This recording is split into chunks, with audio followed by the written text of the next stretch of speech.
Un país no es solo un territorio, una bandera, un himno.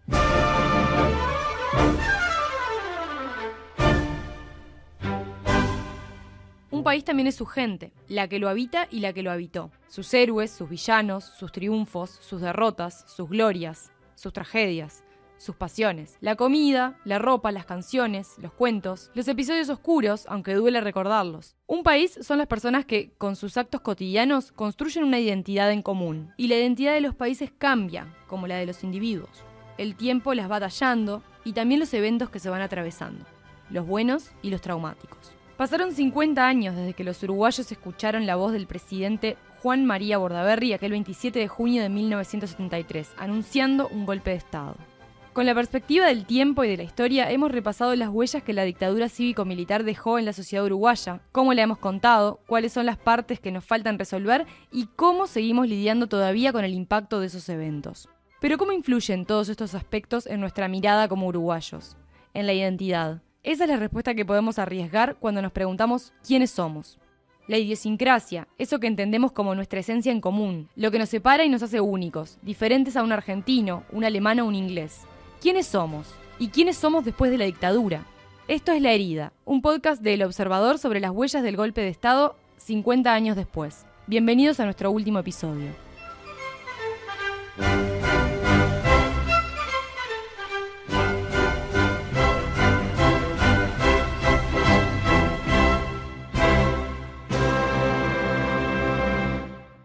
El impacto de la dictadura en la identidad uruguaya fue profundo, aunque en la vida cotidiana no nos demos cuenta de esos efectos. Fue un quiebre no solo para la historia política del país, sino que también fue un periodo de 12 años que sirvió para que los uruguayos se dieran cuenta de que su país no estaba libre de los vaivenes y los problemas de los vecinos de su región. También fue un momento en el que se generó una disputa simbólica entre un rescate de tradiciones y de ciertos rasgos culturales impulsados por la dictadura y la respuesta de parte de los sectores contrarios al régimen, que empujaban en la dirección contraria, aunque estaban muy limitados por la persecución y la censura. Y dejó una herencia cuyos ecos siguen presentes, que se nota al caminar por la calle, en cada ceremonia de cambio de mando presidencial o en cada partido de la selección de fútbol. La identidad intenta responder la pregunta ¿quién soy? ¿Quién soy yo? A nivel individual y a nivel colectivo, ¿quiénes somos? ¿Cómo somos? Antes de seguir, el sociólogo Felipe Arocena primero y después el filósofo Javier Massa nos van a explicar cómo se define y construye la idiosincrasia nacional. ¿Cómo se construye esa identidad? Tiene múltiples dimensiones, ¿no? Tiene una cuestión obviamente cultural muy fuerte, el lenguaje, la religión, el trabajo, la historia, el sentimiento de pertenencia. Las identidades nacionales se viven mucho más de lo que se construyen, se respiran, yo te diría, se performan, se hacen, hasta te podría decir se son. Uno trata de ser su identidad nacional. ¿Qué quiere decir ser uruguayo, no? O sea, ¿cómo se lleva la uruguayés? Bueno, la uruguayés se hace. La identidad no es un relato único, es un mundo de relatos que conviven y coexisten, elaborando una historia en común entre todos. Uruguay construyó su primer modelo identitario en los años 30 del siglo XX. Después de un siglo de vida independiente marcado por guerras civiles, inestabilidad política y los dolores de crecimiento de la nación, la llegada de una gran ola migratoria, principalmente europea, sumada a reformas sociales como las impulsadas a principios de siglo por los gobiernos del presidente José Valle y Ordóñez, y a una economía pujante, generaron una identidad centrada en la idea de que Uruguay era un país modelo, una Suiza de América, que se reafirmó con triunfos deportivos. Los títulos mundiales de 1930 y 1950, derrotando a Argentina y Brasil, reafirmaron la idea de un país pequeño pero que todo lo podía, que en una cancha de fútbol lograba separarse finalmente de los hermanos mayores e independizarse definitivamente. Un país diverso, cosmopolita, que miraba más a Europa que al resto de América, laico, con instituciones públicas fuertes. Un espíritu de pueblo elegido que se resumía en la frase «como el Uruguay no hay». La historiadora Magdalena Broquetas encuentra algunas contradicciones en esa identidad que se había construido. Ese modelo, que es un modelo que tiene una fuerte vigencia hasta los años 60, es un modelo bastante excluyente en algún sentido, porque si bien incorpora herencias, son esas herencias, el legado europeo, ¿no? Pero es un modelo que silencia el aporte de otros grupos étnicos, el aporte de los afrodescendientes, el legado indígena, por el contrario, ¿no? Una idea como de un pasado que hay que negar y como que el Uruguay se hubiera construido de cero sobre esa base. Ese modelo empezó a tambalearse a partir de la década de 1960 y siguió decayendo en los años previos a la dictadura. Un país que se pensaba distinto a sus vecinos se dio cuenta que era tan latinoamericano como ellos y que estaba atado a los mismos vaivenes. Que en el contexto de la Guerra Fría era un campo de juego más en la disputa entre la Unión Soviética y la influencia regional que llegaba a través de la Revolución Cubana, y un Estados Unidos dispuesto a todo con tal de que, como lo llaman, en su patio trasero el comunismo no ingresara. Aquello que pensábamos que era una democracia tan distinta y tan estable, con partidos políticos tan consolidados y tan democráticos, dejó de ser así, ¿no? Bastante rápidamente. Un país que en un momento se pensó como una clase media muy fuerte, vio aparecer, previo al golpe de Estado también, una pobreza del interior del país que rompía los ojos y que eso estaba invisibilizado, ¿no? Entonces aparecieron esos rasgos importantes que estaban asociados a un contexto latinoamericano, políticamente débil, con quiebres institucionales, con situaciones de pobreza importantes, y todo eso emergió rápidamente en Uruguay. Y fue muy decepcionante eso, muy decepcionante. Y el golpe de Estado vino a acentuar toda esa frustración, porque puso al país en una congeladora, ¿no? Una congeladora intelectual, artística, cultural, donde lo que apenas se veía que pasaba en el resto de Occidente, aquí no llegaba, ¿no? No llegaba la música, no llegaban las drogas, no llegaba la liberación sexual. Es decir, vivíamos en un estado congelado, separado del mundo, que generaba muchísima depresión y muchísima frustración. Cuando se disuelven las cámaras y se instala un gobierno de facto, había un pueblo con una identidad bastante asentada. La nacionalidad se vivía, se ejercía y se hacía permanentemente. Sin embargo, entre las imposiciones de la dictadura se estableció, en ocasiones de una forma más sutil, otras más evidente, una valoración de lo que significaba haber nacido en este territorio.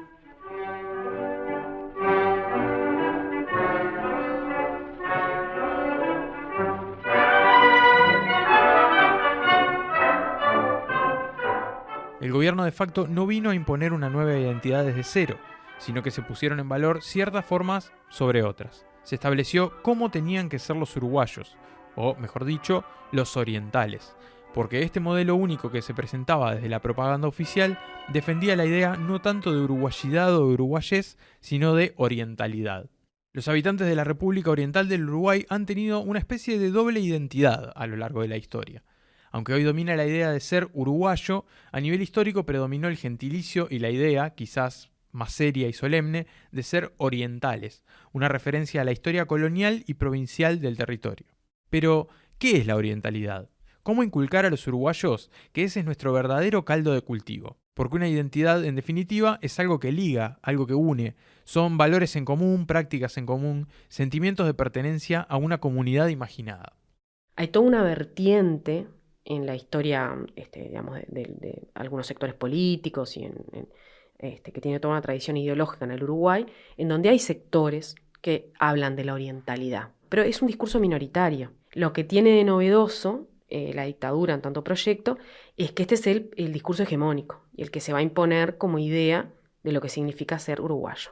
¿Cuál es la contrapartida de esto? Bueno, los malos orientales, los que no están con la patria, los antipatria, son todos aquellos individuos y grupos sociales o están encarcelados o están fuera del país o pertenecen a organizaciones que han quedado ilegalizadas después del golpe, que no forman parte de la comunidad nacional en ese sentido. ¿Quiénes eran entonces los buenos orientales en ese modelo de identidad nacional? ¿Cuáles son los rasgos que los caracterizan? Nos lo cuentan una conocida de este podcast, la historiadora y docente Vania Marcarián, y la investigadora Magdalena Broquetas. La forma en la que los uruguayos nos expresamos como buenos orientales es haciendo lo que tenemos que hacer. Si somos trabajadores, trabajar; si somos estudiantes, estudiar; si somos mujeres, siendo madres. Vamos a ver que en este modelo de identidad hay un esfuerzo por volver a poner las cosas, según entiende la dictadura, en su sitio, ¿no? Entonces hay un esfuerzo por decir, bueno, los buenos orientales son los que reconocen a la familia tradicional, ¿no?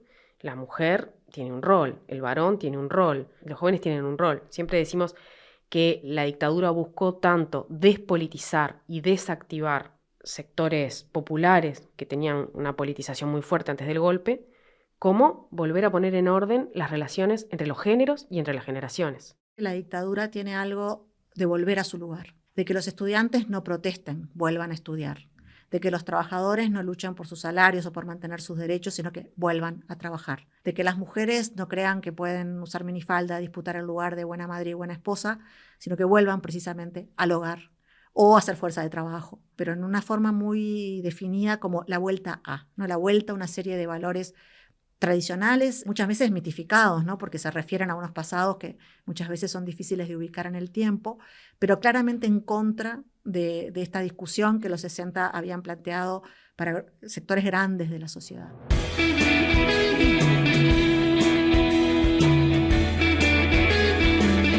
Mientras que en la década de los 60 Estados Unidos y Europa atravesaban un periodo de transformación social y liberación, con pelos largos, sexo libre, drogas y rock and roll, Uruguay iba a contrapelo de ese fenómeno. En Uruguay en los 60 tampoco no era Woodstock, no se estaba viviendo la ola del feminismo como se estaba viviendo en el norte, ni la revolución sexual. Pero es cierto que esto es una cuestión que se da en Occidente y en Uruguay llega, y bueno, llega de la mano de la militancia sesentista, que por primera vez las juventudes, los jóvenes, estaban teniendo, por lo menos un sector de ellos, porque también hubo muchos jóvenes conservadores, estaban teniendo conductas que eran radicalmente diferentes a las de sus padres y las de sus abuelos, y que se consideraban transgresoras. Entonces sí, tenemos que incorporar la mirada del género y la mirada en relación al temor que suponía el conflicto generacional, ¿no? Que también es política, pero que no es de política partidaria. Hay diferencias internas, no es lo mismo lo que creen los civiles alineados con Bordaberry que lo que creen los sectores empresariales que apoyaron el camino autoritario, que lo que creen los mandos militares. O sea, hay diferencias, pero hay una línea que une, que tiene que ver con esto del disciplinamiento.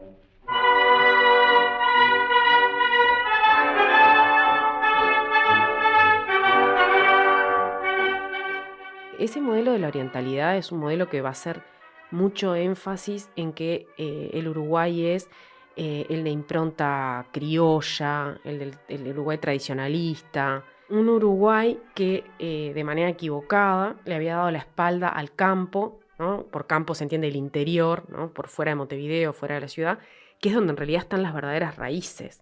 Es la única forma en que los sectores populares aparecen en estas representaciones nacionales. Los sectores populares son estos sectores populares del pasado. Este énfasis en la recuperación de los valores del ámbito rural, la figura del gaucho o las tradiciones del hombre de campo, también se ve reflejado en la producción cultural impulsada de forma más o menos directa por la dictadura, con películas como Gurí y la valoración del folclore ante el tango, el carnaval, el canto popular o la música en inglés. Un gaucho de florido chiripá, se acerca una criollita de mi flor, a tiempo que el paisano el acordeón modula un aire criollo con amor. Roles sociales bien definidos, una apelación a las tradiciones rurales y a una idea de disciplina y trabajo. Esta idea de identidad nacional va a tener su punto más alto en 1975, cuando se conmemoró el Año de la Orientalidad. La dictadura adhirió a lo que se llamó la tesis independentista clásica, que pone en la Cruzada Libertadora de 1825 al momento del nacimiento de este país como nación independiente. Una tesis criticada por historiadores que señalan que un país no tiene una fecha de nacimiento, sino que en cualquier caso se trata de un proceso que va desde el periodo colonial hasta la conformación de un territorio independiente. Esa cuestión fundacional ya había estado en debate muchos años antes, desde principios del siglo XX, pero el régimen no admitía segundas lecturas. La dictadura eligió entonces al 1975 para conmemorar la orientalidad por esa conexión con los hechos históricos de 1825, para señalar que Uruguay no empezó su historia con su primera constitución, sino con una guerra. Los niños y jóvenes lo escribieron todos los días en sus cuadernos durante todo el año lectivo. Hoy es 23 de junio de 1975, año de la orientalidad. Todavía me acuerdo cantando los himnos a la orientalidad con palabras muy rimbombantes que no entendíamos, pero que había que permanentemente estar cantándolo durante todo ese año. Era toda una cosa muy, muy solemne, que nosotros como adolescentes no teníamos ni menor idea de lo que estábamos cantando. Esa frase, Año de la Orientalidad, capaz que resume uno de los intentos más orgánicos de hablar de estas cosas o de darle forma a estas cosas en el periodo de la dictadura. Igual tenemos que recordar, que en el 75 parecen cosas obvias, pero que son importantes. Estamos a 2 años del golpe de Estado, ¿no? Y todavía hay un panorama incierto sobre el futuro de este proyecto, del proyecto autoritario, ¿no? Fue un año de debate político sobre el futuro de este nuevo régimen. Aunque no era exclusivo de este gobierno dictatorial, el gobierno de facto apostó a generar una identidad nacional muy anclada en los símbolos patrióticos, como las banderas y las escarapelas, así como en la figura del héroe nacional, José Gervasio Artigas. La recuperación de la figura del prócer oriental fue central en la resignificación de los símbolos y la narrativa de la construcción de la patria. El Artigas de la dictadura, sin embargo, era el general Artigas, el líder militar. Artigas es el fundador del ejército de la patria. Y ese ejército, hasta hoy celoso y fiel custodio de sus sagrados restos, los pone ahora en manos de su pueblo oriental que emocionadamente le acompaña. Uno de los actos más simbólicos de la dictadura fue el 19 de junio de 1977, cuando se inauguró el mausoleo de Artigas en la Plaza Independencia de Montevideo y se trasladaron allí los restos del general. Pero se evitó inmortalizar allí las palabras del prócer. El 19 de junio de 1977, a 213 años de su nacimiento, la República Oriental del Uruguay solemnemente se apresta a trasladar al mausoleo erigido en su memoria los restos de quien fue el fundador de la nacionalidad oriental y protector de los pueblos libres, el general José Artigas. La arquitecta y directora del Instituto de Historia de la Facultad de Arquitectura de la Universidad de la República, Laura Alemán, nos explica el significado de esa decisión en el contexto de ese modelo identitario. Eso claramente es una operación política, ¿no? La dictadura dice, bueno, no, queremos al Artigas de bronce, al Artigas abstracto, al héroe nacional. No queremos al Artigas del reglamento de tierras, no queremos al Artigas de la Yui, del Éxodo. Creo que hay claramente un giro ahí ideológico que trata de vaciar de algún modo la figura de Artigas de su pensamiento, porque claro, la figura de Artigas ha sido reivindicado por derecha, por izquierda, digamos, y de algún modo la dictadura pretende ponerlo como en el centro, como prócer que atraviesa todo, ¿no?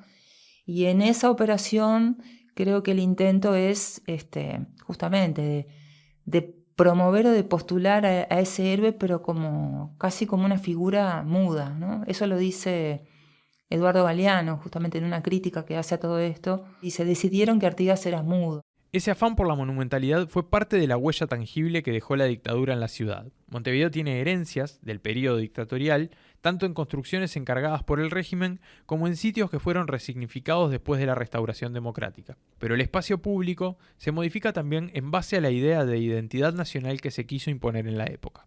Esa idea de nación que se postula en la dictadura, que es una especie de idea refundacional, se plasma también en el uso de los espacios públicos. Son espacios públicos bastante autorreferenciales, hechos para la contemplación y no para el uso cotidiano, y donde en general lo que hay es un homenaje a determinado símbolo, ¿no? A determinado símbolo abstracto, que es lo que congrega, digamos, que son espacios de contemplación y de conmemoración centralizados en torno a un gran emblema nacional, que es un emblema que está promovido, que está impulsado explícitamente en la dictadura. 3 casos claros y emblemáticos de la intervención en el paisaje urbano son la Plaza del Ejército, el Mausoleo de Artigas y la Plaza de la Bandera, rebautizada luego de la reconstrucción democrática como Plaza de la Constitución. Ahí, cada año, el 14 de abril, se realiza un acto en homenaje a los militares caídos en defensa de las instituciones democráticas, o lo que la dictadura llamaba la lucha contra la sedición. Ellos ofrendaron la vida por su patria. Honremos su memoria. Homenaje a los caídos en la lucha contra la sedición. Viernes 13, hora 11, Plaza de la Nacionalidad Oriental. Es un honor concurrir.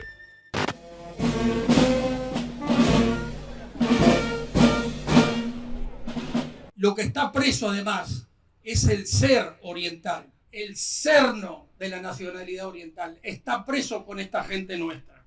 Ese ser oriental, al que refirió el exdiputado Daniel García Pintos en la Plaza de la Bandera en el acto de 2023 al hablar sobre militares encarcelados, continúa siendo la esencia de la identidad nacional para algunos uruguayos.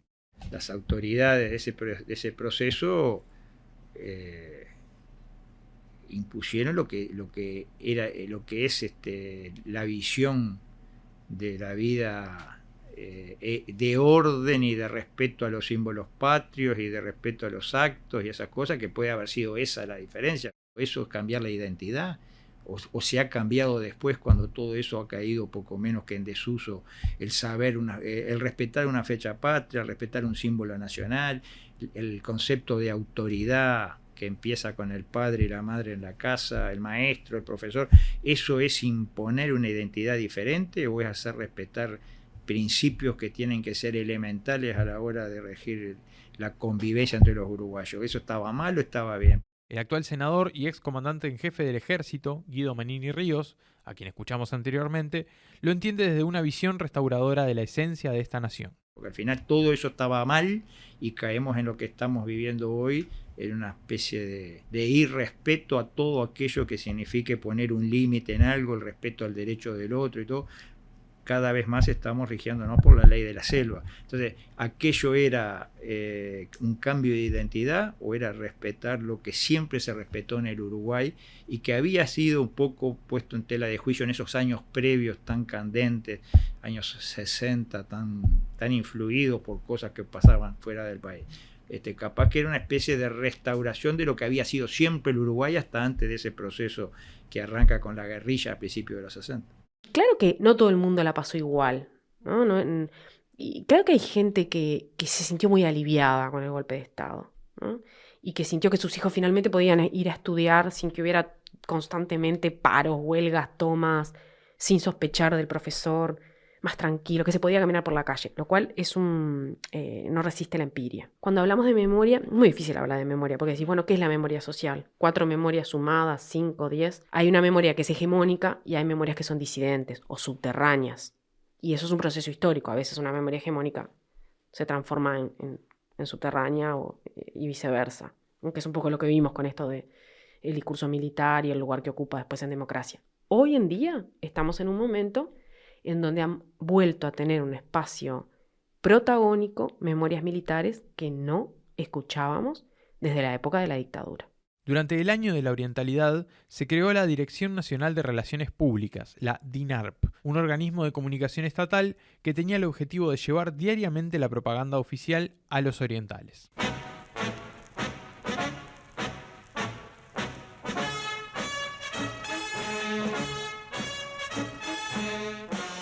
Con el noticiero Uruguay Hoy como principal herramienta, la DINARP daba la visión de la orientalidad que promulgaba el gobierno de facto. Aparecen las propagandas de modo muy claro, los estudiantes con su uniforme correcto y prolijo, los jóvenes, los varones con el pelo corto, las chicas con la falda de la rodilla para abajo, toda una serie de rasgos disciplinantes que se repiten en la propaganda del año de la orientalidad, de la Comisión de Festejos, pero que los vamos a ver en otros espacios, en los espacios educativos, ni que hablar. El gobierno del golpe de Estado, la dictadura, tenía una visión muy estricta y muy cuadriculada de lo que debería ser el Uruguay, de cómo deberían ser los jóvenes en Uruguay, de cómo debería ser la sociedad, de cómo debería ser la música, de cómo debería ser la literatura. Quería imponer una manera muy conservadora que se aplicara a distintas áreas. Una de las más ridículas es cómo debían llevar el pelo los varones, por ejemplo. Yo viví la dictadura en mi infancia y en la adolescencia. Tenía que tener el pelo cortado por encima de la oreja y no podía tocar el cuello de la camisa. Esa era una imposición muy fuerte de cómo debía ser la apariencia personal, que es una buena parte de la identidad de la persona, ¿no? Cuando en 1980 el país caminaba hacia el plebiscito de reforma constitucional con el que la dictadura buscaba legitimarse y perpetuarse, las autoridades apelaron a este modelo de identidad que habían difundido en los años anteriores con el objetivo de generar consenso y perpetuidad. El nuevo texto constitucional que se propone al pueblo este año parte de una conciencia nacional y una convicción de que la República constituye una nación, cuyo pueblo tiene una manera de ser propia, que se traduce en una forma de actuar, de sentir y de pensar caracterizada que legitiman su existencia como Estado independiente. Tomando como punto de partida esa identidad nacional, se pretende instrumentar la sanción de una Constitución cuyo contenido sea el resultado de la conjunción de los principios tradicionales y democráticos a la luz de la experiencia vivida por el pueblo uruguayo ante la agresión subversiva, una forma de combatir las instituciones democráticas y que en el tiempo se fue extendiendo a diversas áreas del mundo. Sin embargo, el 30 de noviembre ganó el no. Un mes después se inició el Mundialito, o también llamada Copa de Oro de la FIFA, un torneo donde jugaron todas las selecciones que hasta ese momento habían ganado el Mundial de Fútbol, con Países Bajos reemplazando a Inglaterra. La selección uruguaya fue campeona y motivó un festejo en el que, según las crónicas de la época, las tribunas del Estadio Centenario atronaban al grito de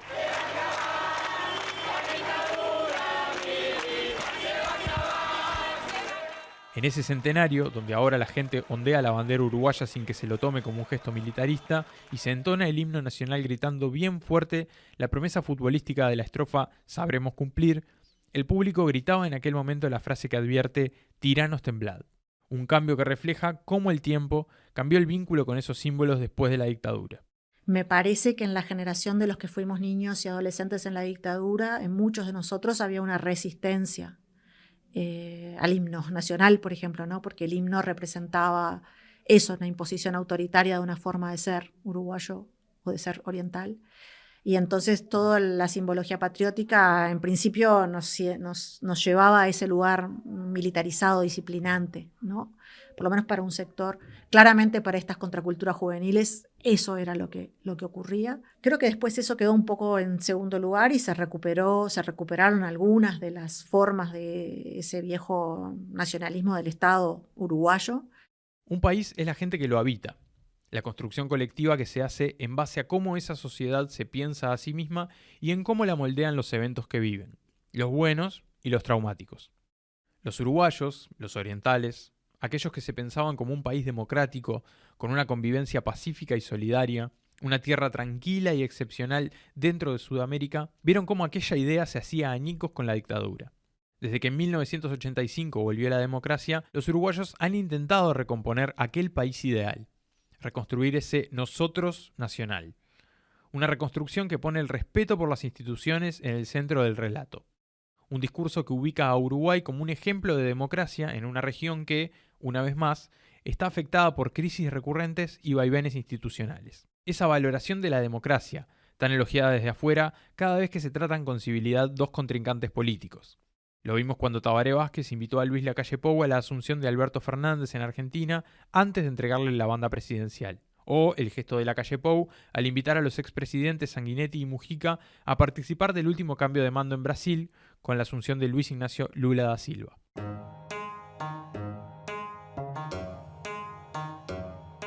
Y ahí estamos, intentando cerrar la herida. Algunos tratan de ocultarla, de hacer cuenta que no pasó o que fue un paréntesis oscuro que es mejor olvidar.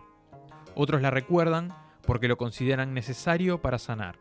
Ahí hay una fractura, ¿no? Que la dictadura impone, que hace volver a pensar. Y también hay una fractura, y esto pasó en otros procesos similares en otras partes del mundo, claramente en la salida de la Segunda Guerra, con el Holocausto, sobre el nosotros humano, nuestra pertenencia al género humano.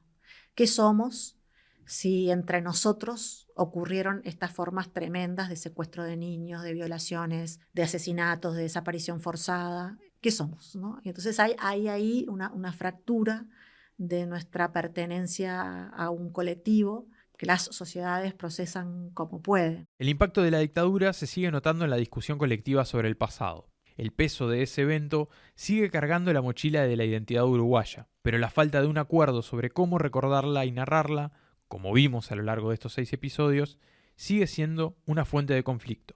Me parece a mí también muy claro, y este podcast es una muestra de ello, que el deber de la memoria nos sigue pesando. O sea, de que la idea de que en este periodo hay algo excepcional, diferente, una herida, un trauma que sigue abierta para la sociedad uruguaya. Yo separaría un poco, ¿no? Acá huellas o cicatrices como heridas abiertas que podemos tener de la propia dictadura, o sea, del propio proceso de la dictadura, y otras heridas abiertas que también ahora tenemos de no haber encontrado la manera de saldar la dictadura. Pensemos en lo que tiene que ver con los desaparecidos. Hay una herida abierta que tiene que ver con los acontecimientos y con la incapacidad de poder dar cierre a los acontecimientos mismos que sucedieron, de dónde están esas personas.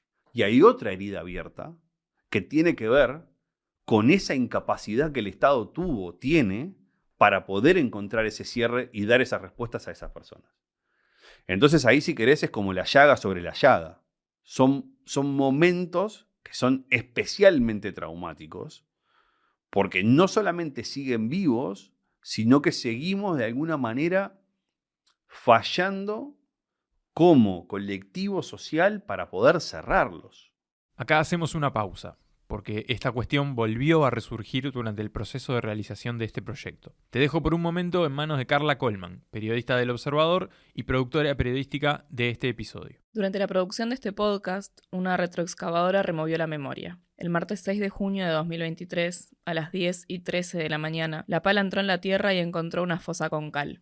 El equipo de antropología forense de la Institución Nacional de Derechos Humanos encontró los restos de una persona enterrada en el batallón de infantería número 14. Tengo un nudo en la garganta, loco, que hemos estado excavando incansablemente, la verdad. Y hoy se dio, por fin se dio. Estaba excavando acá, habíamos arrancado a excavar y a eso de las 10 y algo de la mañana. Uno de las fosas que estábamos haciendo, cuando traigo con el tacho para atrás, saltó la cal ahí, que yo me di cuenta que pegó en la máquina, y enseguida cayó el cráneo. En este momento, durante la grabación de este podcast, hay 197 familias esperando una llamada que les diga que lo encontraron, que estaba ahí, que la búsqueda dio resultados. Así lo expresó a TV Ciudad Ignacio Randonea, quien busca a su hermano desde 1976. Nos vamos a encontrar a todos y que más tarde, más temprano, nos vamos a reunir con todos nuestros familiares. Hasta el momento, solamente los familiares de Uva Gessner Chávez Sosa, Fernando Miranda, Julio Castro, Ricardo Blanco y Eduardo Bleyer pudieron reunirse con ellos. El hallazgo de estos restos removió la historia e hizo presente esa herida que todavía está abierta en la sociedad uruguaya. Esos huesos son la representación tangible de lo que pasó y lo que todavía no se resolvió. Son la materialización de la memoria.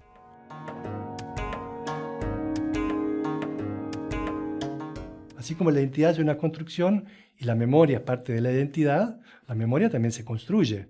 Seleccionamos pedazos para construir una manera de ver el pasado, para construir una memoria. Parecería que hoy hay bastante consenso de que no hay nadie que reivindique lo que hizo la dictadura en Uruguay. Primero, porque la dictadura en Uruguay no hizo prácticamente nada bueno, ¿no? Económicamente fue un desastre, desde el punto de vista cultural fue otro desastre. Lo único que reivindican algunos fue que logró parar el avance del comunismo, ¿no? como uno de sus hechos más notorios o más importantes. Hay dos cosas donde vi efectivamente una unión muy fuerte de los uruguayos. Una unión así realmente impactante, ¿no? Sentida, emocional, emocionante. Una fue un poquito antes del fin de la dictadura, en el acto del Obelisco, que fue muy, muy impresionante. Porque el anhelo de libertad y la vocación democrática constituyen el común denominador de todos los hombres y mujeres nacidos en esta tierra. Y lo otro que genera eso es la selección de fútbol uruguaya, ¿no? El Uruguay cambió mucho después del 85. Y también empezó a cambiar después del 80. Fue difícil seguir insistiendo con este modelo de autoridad después del plebiscito del 80. Pasaron algunas cosas que yo creo que son muy positivas en relación a cómo entendemos la identidad, porque hubo un rechazo desde los 80, desde la restauración democrática, a este modelo homogéneo de orientalidad, identificado con la familia oriental y con este lugar que ocupa la institución militar, pero también hubo un cuestionamiento hacia el modelo del 30, ¿no? El Uruguay no es esa sociedad blanca, sin conflictos étnico-raciales, europea, educada. La manera en que Uruguay tramitó la salida de la dictadura, ¿no? Una manera negociada, sin justicia, lo que sí generó es una cierta cultura de la impunidad. Esa impunidad que está directamente asociada con los militares, que no fueron juzgados en su momento, ¿no? Se trató de laudar aquello con una ley de olvido, y de perdón, pero sin saber qué era lo que había ocurrido, sin que hubiera un sinceramiento colectivo, eso no afecta solo a la institución militar. Eso destila hacia el cuerpo social, ¿no? Es una marca fuerte. Yo creo que es uno de los grandes legados de la dictadura civil-militar, la cultura de impunidad. Cómo ese relato sigue tan vivo y sigue tan presente, ¿no? Si no estuviera todavía abierto y dirimiéndose. La capacidad de poder cerrar un relato está directamente relacionada con la capacidad de poder encontrarle sentido. Y ahí yo creo que es donde está, si querés, como el dilema más existencial. No se puede dar vuelta a la página porque emergen permanentemente, cotidianamente, hechos no saldados y que no se van a saldar históricamente, ¿no? Es como que, sí, permanentemente el golpe de Estado se filtra en el presente. Pasaron 50 años y estamos hablando del golpe de Estado, ¿no? Supongamos que aparecen casi todos los desaparecidos. ¿Eso implicaría que podamos dar vuelta a la página? Supongamos que, también otra hipótesis, que todos los violadores de los derechos humanos, los torturadores, fueran condenados o pasados por un juicio. ¿Eso nos permitiría dar vuelta a la página? Alemania, ¿puede dar vuelta a la página del nazismo? No se puede. Un expresidente uruguayo, que mucho tuvo que ver con esta historia, dijo alguna vez que el tema se iba a resolver cuando los protagonistas murieran. Sí, me equivoqué. Yo pensaba eso.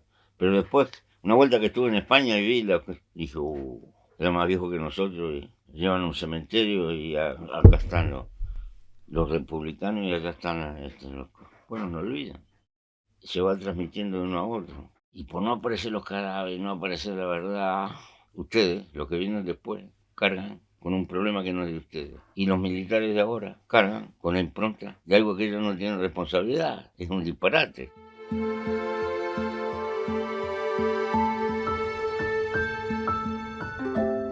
Desde el golpe de Estado hasta ahora pasaron 50 años. La democracia volvió y gobernaron 6 presidentes elegidos constitucionalmente.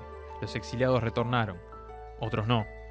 197 personas desaparecidas tampoco volvieron y todavía no se sabe dónde están. Discutimos 2 veces sobre la posibilidad de investigar y enjuiciar a los encargados de la represión. Y 2 veces dijimos que no. Nacional y Peñarol fueron campeones de América y del mundo.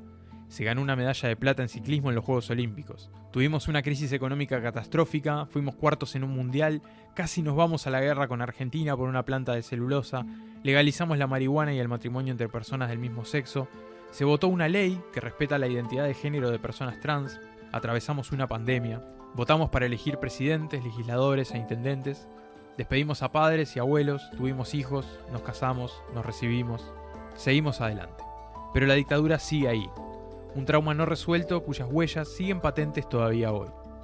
La dictadura empezó hace medio siglo, pero todavía la estamos contando, la seguimos discutiendo. Los relatos siguen cambiando porque todavía seguimos procesando esa herida que nos quedó ahí.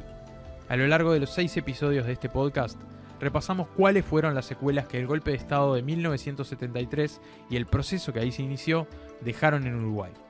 Y en los uruguayos, que después del golpe no volvimos a ser los mismos.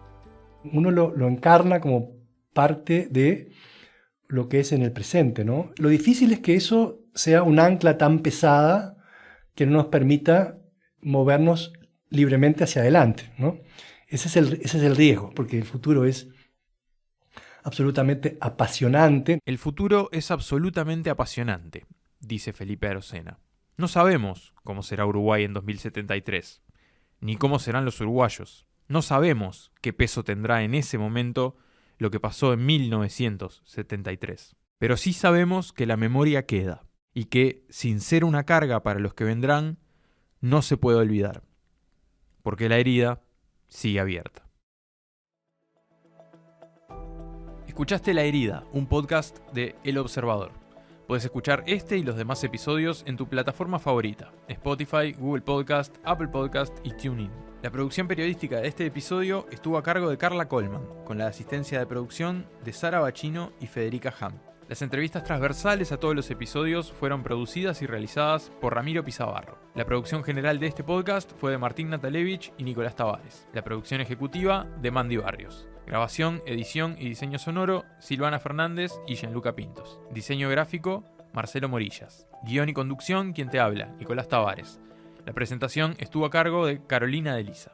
Este podcast fue grabado en Sinergia Ejido y en el Centro Ignis de la Universidad Católica del Uruguay, a la que agradecemos por su colaboración durante toda la realización de este proyecto y por la sesión de estudiantes como asistentes de producción. Para grabaciones en locación se usaron equipos de la Universidad Católica y de Polenta, Entretenimiento Sonoro. Agradecemos también al Archivo Nacional de la Imagen y la Palabra, a los canales 10 y 12, a TV Ciudad, Tenfield, Aldo Garay y Diego Ríos por el material de archivo. El archivo sonoro del acto del 1 de mayo de 1983 es gentileza del Centro de Documentación del Instituto Cuesta Duarte del PIT-CNT. Las canciones usadas en este podcast aparecen con permiso de los sellos discográficos Bizarro, Ayuí y Sondor y de sus autores.